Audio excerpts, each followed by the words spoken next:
So does anybody have a pressing question that they want to ask of these guys right now? Let's go. Okay. Yeah, go ahead. Okay, so let's say that you make your machine which passes the toddler Turing test. Right. Somehow magically applying the principles of neuronal and synaptic dynamics to these meta-semantic nets. Many layers of do that. And it passes the toddler Yeah. Turing test, and it passes your test as well. It seems to have some moral rightness to it. I mean, now what? Are you, this is a cliche question. Now what can you do? I mean, can you scrub it, delete it, modify it, turn it on, torture it? Oh, okay. So you're talking about the whole question of if we create such things, do we consider them alive or at least equally or somehow related moral agents that deserve some respect? My personal opinion is no. It's a machine. It's a mechanism. You created it. It's not alive. It may have a lot of interesting utility that mimics things that are alive, but it's not alive. Now, that doesn't mean, for instance, that these things we shouldn't strive, and I like what Wendell was saying. For instance, one of the big things that happens in childhood development, cognitive development, is the recognition of the other, and a kind of a base morality about doing unto others and not having them do it to you, and those kinds of things. That's something I think these systems need to be imbued with, if nothing else, is kind of a baseline protection against just kind of random bad behavior. But disciplining them, I mean, we discipline our children. I don't think it's any worse to say you're going to this is training. I would probably go in a slightly different direction on that. Because I'm not quite sure how we're going to get from here to there. So I'm not quite sure what they're going to look like once we get there. Yeah. Are they going to have emotions of their own? Will they be phenomenally conscious in at least a way that we can't prove that they aren't? What if they actually have pain? So I think the question of rights is a very complicated question, and it has an awful lot to do with the 1,001 steps and the kind of platform we take that actually allows that system that passes the 3-year-old Turing test or a moral Turing test, or, there's problems with Turing tests, but it's still become the nomenclature for, fulfilling that criteria. So I think we may find it very difficult to deny rights if these platforms truly have all these attributes. On the other hand, if it's easy to still point that this is a machine, well, I'm not sure that I'm not just a machine, except I wouldn't use the just word.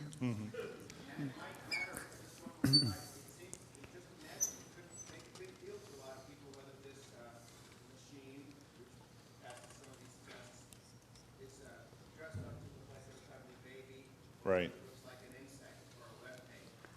Yeah, I just want to jump in on a third thought. Hi, Kriyan.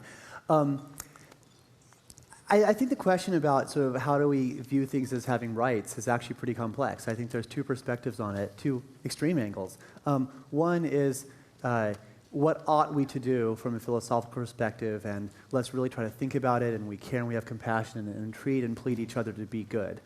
And then there's power. What is convenient for us? And we give rights to ourselves as much as we can, to the extent we have power, and we deny rights to everyone else until they basically take it and we find workable arrangements, right? So this is kind of extreme tension. So I think, as creators of the robots, eventually, we're in a position for quite a long time to basically just say they don't have rights, and that's just the point of it. That's just it.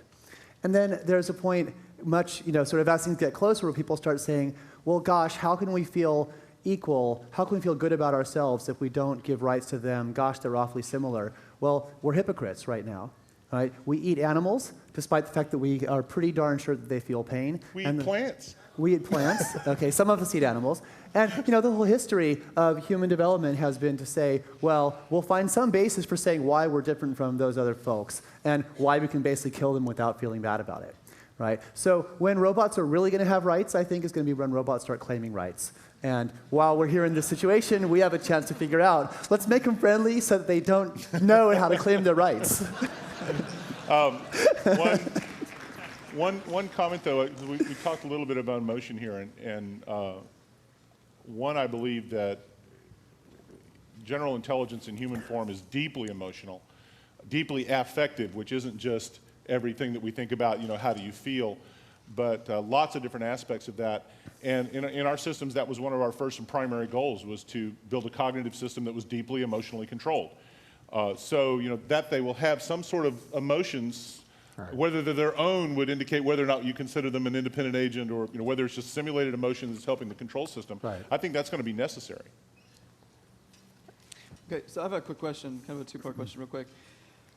What relevance does AGI have to the lives of people here today? What relevance right now? And what relevance do you think it will have in the next 5 years, let's say? 5, 10 years, this field. Why is this field important? Well, I guess I talked about this in my talk. Yeah. It's extremely relevant. I mean, it's actually as relevant as the culmination of all technology. So, it's kind of like saying, what relevance does the internet have to our daily lives? Extremely relevant. What relevance does, all technology is going to have intelligence and increasing levels of intelligence, increasing level of general intelligence embedded in it. So, this is a story of, the history and culmination of technology. Yeah, I would agree with that in the sense that it's one of the grandest challenges that you can attack. And so it has a lot of inspirational value. And I think one of the things that I hope the generation of students now get are some really big goals to go shoot for. And that I think this is one of them that's very useful. What's it going to do for our lives? I think we're going to have some interesting examples of AGIs in the next 5 to 10 years that will be not only very interesting from a philosophical point or entertainment value, but also very interesting for business as well. So I think it'll impact us in that direction. I think I alluded to it a little bit in my talk. I think it's part of the broader project of us thinking very deeply who we are, what we mean by intelligence, how we function, why we are similar to and different from artificial systems. I think it's actually forcing us to look with a degree of specificity at how humans function and how other intelligent systems might function, and hopefully yielding a much greater depth of self-understanding than what we've displayed in the previous few thousand years of human history. Okay. Okay, question? Yeah, you got this guy now. Yep, go ahead. You need to speak up. Speak up a lot louder. I'm interested in bioethicists. Okay. I understand that the focus seems to be with AI, but I'm considering what might happen in the case of mind uploading, because in that scenario, it's obvious that it'd be easier to authenticate that person as having emotions and thoughts of human origin rather than from the top-down approach of AI. So I think a couple serious reverberations would be nanotechnology making scarcity practically gone instead. And so that would change politics because it's influenced by that. But also the fact that this person may be virtually immortal, and through the intelligence that it can develop with an extended lifespan, perhaps indefinitely, it might have the means to become far more autonomous. And I'm thinking that regardless of intelligence itself, that could have either a catastrophic or a wonderful impact or both. And so my question is, how do we allow people in general, and not just governments, to gain access to that kind of technology when it comes to the understanding that this person could potentially become some kind of metaphor or analogy to a demigod within Well, I'll start just as the person with the bioethics Wendell, could you try to center sum up that question just for? It's going to be very difficult to sum it up, but it's largely about the benefits of the idea that you can upload, in effect, a human being into a complex AI system, and in effect have eternal life within that AI system.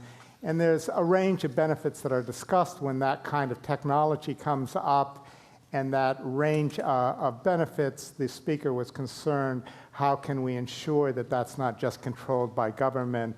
It becomes a question of justice. If we're going to get these advantages from the broad array of enhancement technologies, not just uploading, how do you ensure that the distribution of those benefits is just, is fair in any ethical sense? I think the justice issue is a big question. We seem to live in a world of trickle-down justice so far, where the rich get it first and things then trickle down to the rest of us. But in effect, the rich pay for the technological development, and therefore the iPod becomes inexpensive for you and me. And therefore, there are benefits that accrue to all of us from that kind of trickle-down justice. But whether that's satisfactory or not, I don't think it is, and certainly not from the perspective of the rest of the world that doesn't have anywhere near what we have.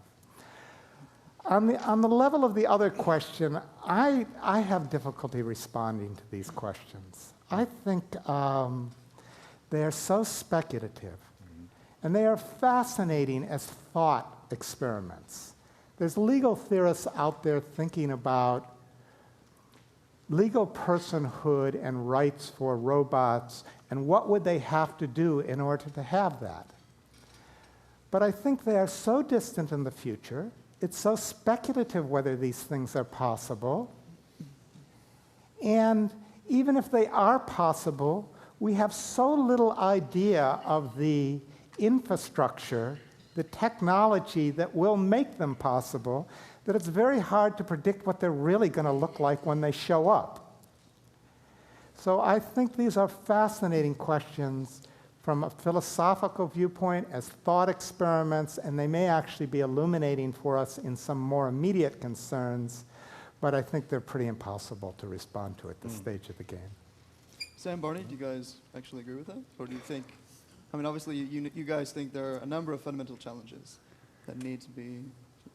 I guess I would say, Yeah. with respect to these kind of questions, they're really fun. Yeah. And one of the nice things about them is that we can talk about them and no one can prove us wrong for the next 30 years. At and least. maybe the people who prove us wrong will be AIs, and they'll think that we're silly. So in that mode, we can certainly talk about it and jam on it. Yeah. I would say that all of these things are new forms of technology, and new forms of technology always give some people advantages and can be used for good or for bad.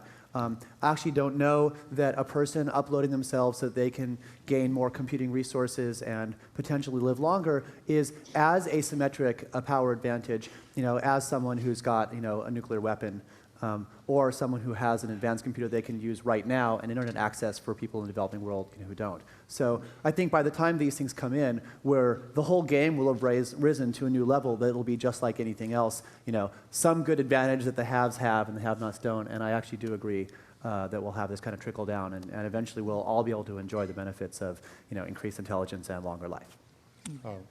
I had a couple of comments. One, if you don't program computers, you should at least get to know someone who does enough to know that probably not a very wise idea to trust your bits to a program written by a human anyway.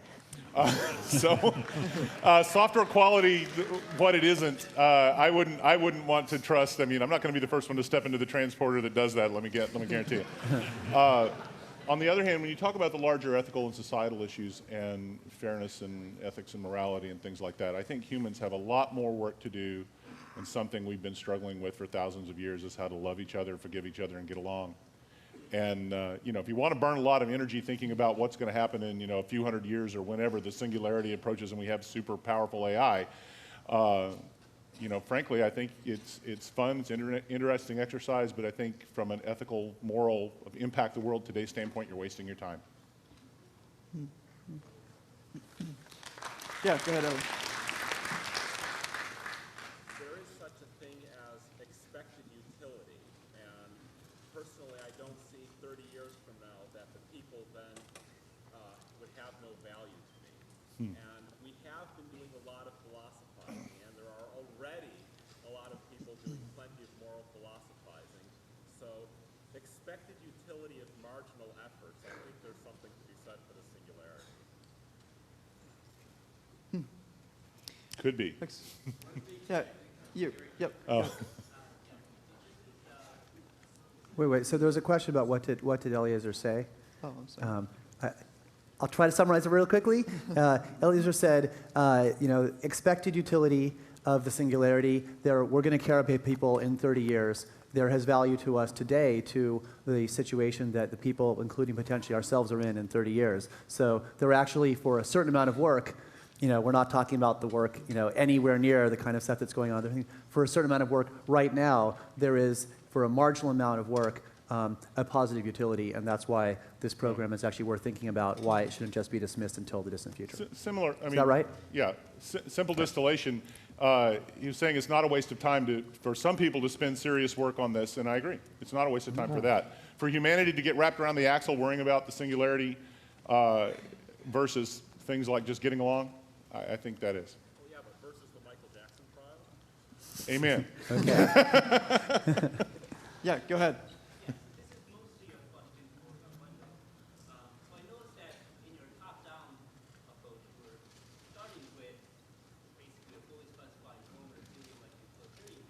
Right. And as considered starting from a meta-ethics perspective, where we're asking questions like, what do we even mean by ethical to begin with, or what are these different ethical theories about, right? What are we talking about?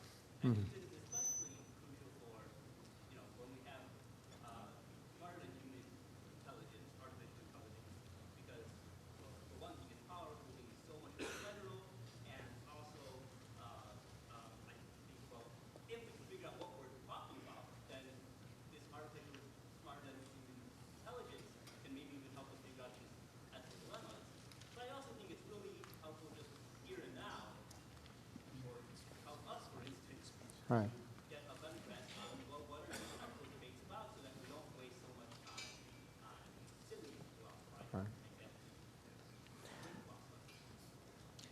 So this is about meta-ethics, and that may be a term that's unfamiliar to some of you, but meta-ethics is not just about what do you think is good, but why do you think this is good? You're really asking those, you're really inspecting your own values and your own intuitions and trying to ferret out what they're based on.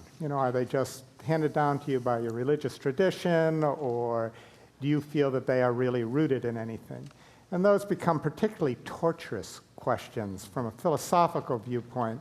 I don't know how answerable they all are, but I do think that that kind of discussion is going on in each of us in our own way. I mean, we have been exposed to, one benefit of the information age is that we are exposed to so many different worldviews that we now start to look and recognize the assumptions in those attitudes that we take on, or whether we should take on different attitudes.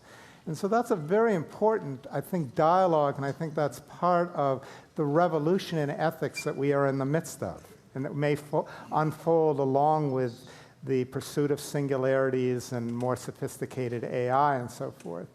I think it's much too early to talk about AI systems doing that. Metacognition, you have models from people like Aaron Sloman at the University of Birmingham that imply these kind of metacognitive levels of understanding, but I think even Sloman would be cautious about suggesting that we're anywhere close to developing AI systems that can engage in metacognitive reflection. Okay, yeah, go ahead. Okay.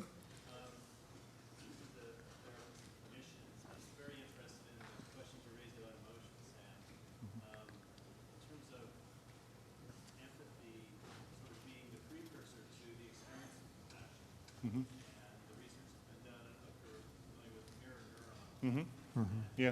Looked at that, and AI is actually being able to have empathic experiences with humans or each other, for that matter, if that's related to research. Right. The question was regarding artificial systems capable of developing empathy, and especially with looking at some of the work with mirror neurons and mimicry and things like that, and as a basis for forming compassion. Well, I think in humans especially, and we have this amazing ability to impute all kinds of human characteristics to even non-living things. Consider the pet rock. You know, that we do that a lot. We look at other systems and we kind of treat them like they're human or some kind of human. We do it with toys, we do it with animals, we do it with each other. And so I do think that's a fundamental element of human cognition that has to be seriously looked at. When you look at emotional systems, you first kind of have your kind of, your self-emotional state. Am I feeling good? How upset, how aroused I am? Kind of at a valence and arousal type notion. That's very, very primitive. When you start recognizing others that you have some sort of mapping to, in the mirror neuron sense, in a higher level you might call it empathy, then you start imputing, okay, if something happens to them, if that would have happened to me, I wouldn't like it, so maybe they're not liking it, and that starts forming the basis for empathy or compassion, and can form, I think, eventually, in a much more advanced stage, kind of the basis of morality in these systems. But I think it's a very important area to focus on, and I think just systems that think a million times faster and do math and logic faster are not going to end up being anything like us. Okay, we'll take one more. John Smart at the mic. Thanks. Thank you all for fantastic presentations. This is for Barney primarily, but also Sam. I have this feeling that this conversational interface that you talked about, Barney, is really going to be the key change that we're going to see in the next 10 years that's going to really open up the internet and make us look back and realize just how much things have changed. And I'm wondering, I've been following the Google's average number of queries to Google is now getting close to 4 words. Google learned near, so we can say coffee shops near, Palo Alto, and things like that. And it's teasing us into these longer sentences. And my question for you is, what do you think we can do at this stage, besides obviously playing with PowerSet when it comes out? What can the average user kind of pruning all of these connections, because I think that's the plasticity wave that Sam was referring to that I'm really excited about, is all these new connections that are going to come out when we start talking to our machine, and all the ways that we start pruning those and saying, nope, that's the response I like the best. And what do you think we can do if this world you're talking about, this conversational interface, blows up in the next 5 years, like Ron Kaplan predicted at my conference 2 years ago? What can we do to accelerate that at this cusp that we are now of NLP search systems? Okay. So it's a question, what can we do as these things are happening, short of coming and playing with the systems when they become available, to actually accelerate what's going to be this incredible transformation? I think there's going to be an awful lot that we're going to do. The first thing to recognize is that the first systems that start actually coming out and being usable, like all new technologies, are going to have tremendous amounts of problems. They're going to be incredibly basic. Yeah. Okay? So the first thing that we can all do is actually have patience. Okay? And then the next thing is actually that the problems are so hard. There is so much to do. And the first systems that come out are going to be shallow, general, okay? And they'll be, shallow, general, and finally usable. So in the same way as keyword search, it doesn't need to know anything about the world at all. You can sort of use keywords and get a good experience. When, the ultimate conversational interfaces will be as rich and knowledgeable as people are about the world, and you'll interact with them the same way. In between, it's going to be nothing like that. So there's a question about how we get the path from once it's finally basically usable on all the broad variety of content to going deeper and deeper and richer and better over time. So I think the things that are going to happen, these initial systems will all have feedback mechanisms built in. So whenever you use them, you'll want to then be able to explain why these results are here. And then it'll either be, God, that's crazy. I mean, these systems are really good at finding bad interpretations and misinterpretations and double entendres and innuendo. Can talk a whole separate conversation about some of the funny innuendos we've already seen inside PowerSet. But they'll have feedback for that reason built in. So you can get an explanation, and then you'll be able to say, actually, this was a good result or a bad result, down to this particular word sense, it doesn't work in this context for me. Okay, and more feedback will be driven by the user. So that's one big thing that'll happen. The next thing will be customization and specialization to create increasing depth for various verticals. So These will have mechanisms built in that say that you really care about sports. You'll be able to upload knowledge into the systems about the hierarchy of what it means in the sort of realms of sports that you know something about. That'll actually happen for people in their own personal interests. It'll also happen from businesses in their self-interest. So when you run a sports site, you'll be able to customize the information so that these natural language search systems will go really deep in for users who ask the kind of queries. And then generally as developers, you can build more and more things on top. So I think there's going to be, this is the kind of thing that's going to take a community, both the research community, and all these different ecosystems, and we will all be working together to discover the possibilities and, improve the technologies over time. So there's going to be a huge amount of interaction for all of us to really make these things happen. I think, I know the communities in IBM research that focus on natural language processing and unstructured information management and topics like that are very interested, keenly interested at the moment in automated question answering systems. And I think that that's going to be, and it's along those lines of what you're talking about, how do you go about doing that? We're already very interested in working with universities and other companies in that area. I think that's a coming phase that we're looking at. But there's something a little bit bigger that's probably good to end on, which is for all the work that we've done in trying to get computers to quote unquote understand us, whether that's visual, graphical, textual, verbal, any of those things, they're never quite completely successful. And I believe fundamentally the reason for that is that computers aren't really going to understand us. They may have unless they have a real understanding of themselves. And there are all kinds of great tricks we can do to make them highly useful. Google's wonderful. I love it. It helps me do my job. We may have verbal interfaces that make it much more efficient getting that information. But at the end, what's going on inside that computer isn't understanding and meaning in the sense that humans do. It's symbol processing that's very useful. So I think we have there's a way to go to get this kind of stuff that PowerSet's doing and we're doing that's going to be greatly useful. It's going to be a big change. But I think we have a long way to go to get to real, human-style understanding in computers. Okay, thanks, guys. Thank you.